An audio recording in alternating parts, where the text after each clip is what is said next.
ฉันนั้นคือปลาหน้าตาซุกซนแหวกว่ายเวียนวนอยู่ในทารา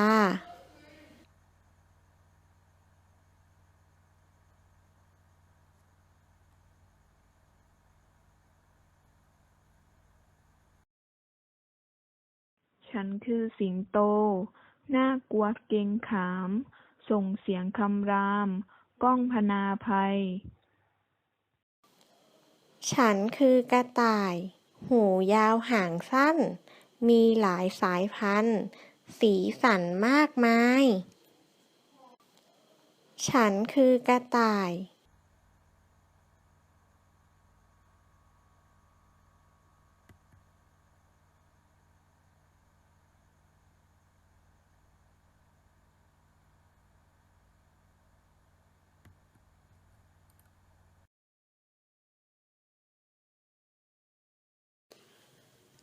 เจ้าแกะตัวน้อยค่อยๆเล็มหญ้า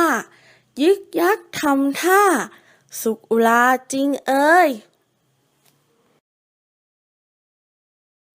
ฉันนั้นคือลิงฉีกยิ้มฟันขาวมีมือย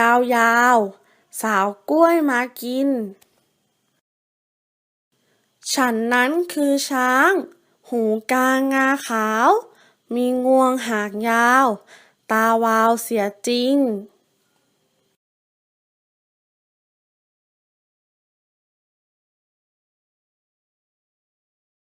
ฉันคือสุนัขเป็นสัตว์แสนรู้เก่งกล้าน่าดูคอยอยู่เฝ้าบ้านฉันคือนกน้อยบินลอยบนฟ้าทั่วท้องนภาสุกอุลาจริงเอ่ยฉันคือแม่ไก่อาศัยในเล้าตัวฉันคอยเฝ้ากกไข่ในรังฉันคือแมวเหมียวปราดเปรียวว่องไวหน้าตาสดใสชอบไล่จับหนู